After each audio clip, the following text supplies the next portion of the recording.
The nursery rhymes you sang as a kid were actually about the plague, executions, and child death.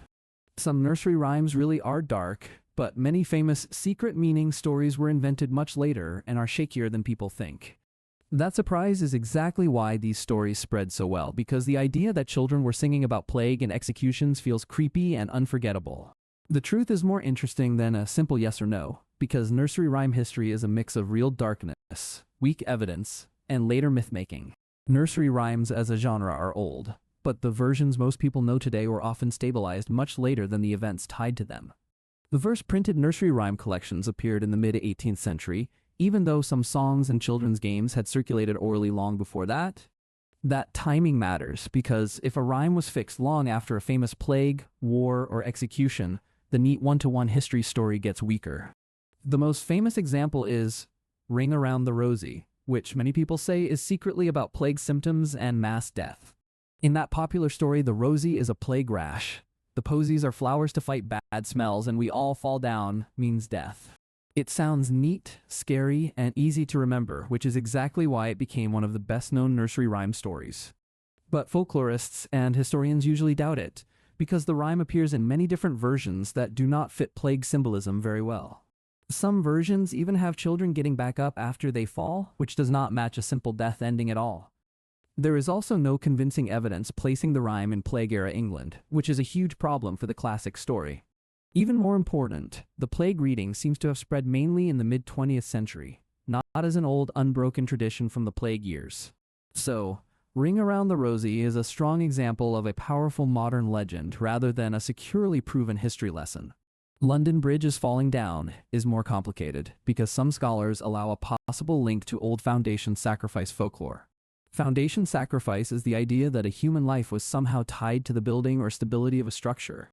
That sounds grim, and it may echo very old fears about construction, danger, and the human cost of making great buildings stand.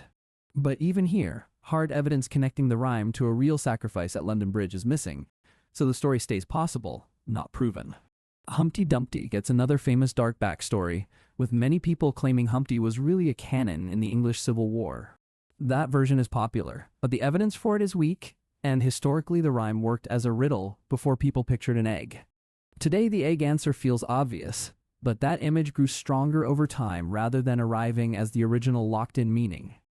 Mary, Mary, quite contrary, is often tied to Mary I, religious persecution, and even torture devices hiding behind silver bells and cockle shells. The problem is not that the story is impossible, but that the evidence is not strong enough to make it solid history. Other people connect the rhyme to Mary, Queen of Scots, which shows how quickly one rhyme can collect competing dramatic stories.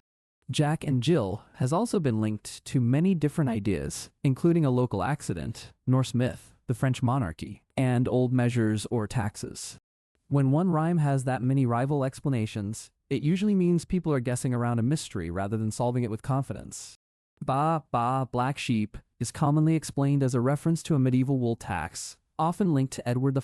That idea is at least plausible, because wool and taxes mattered a great deal in older English economic life.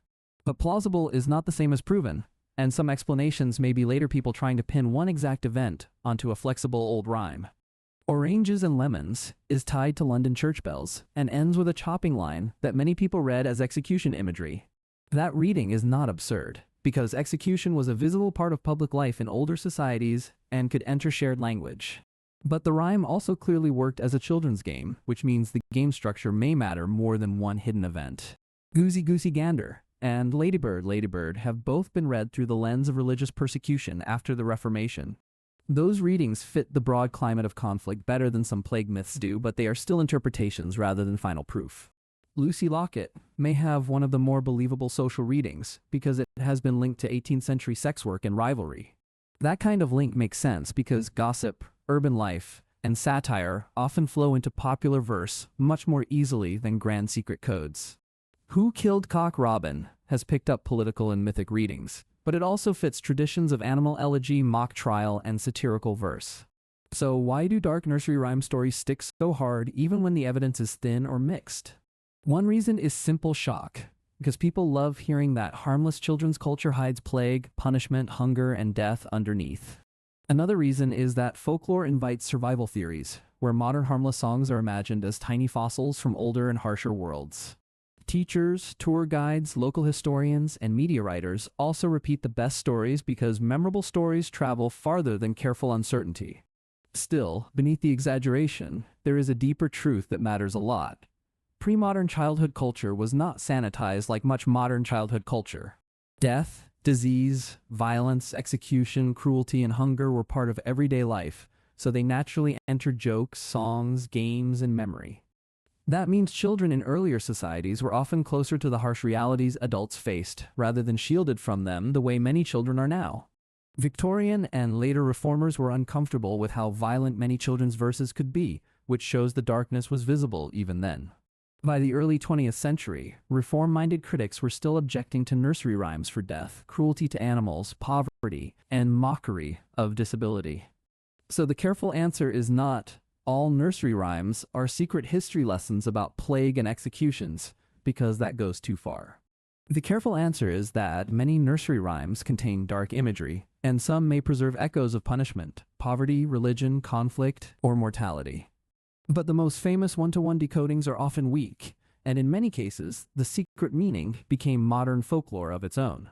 So the songs were not necessarily coded newspapers from the past, but they did grow inside societies where child death and public violence were common enough to shape play. If you want another story where ordinary life hides something darker underneath, the next video should be the one about free money in real cities.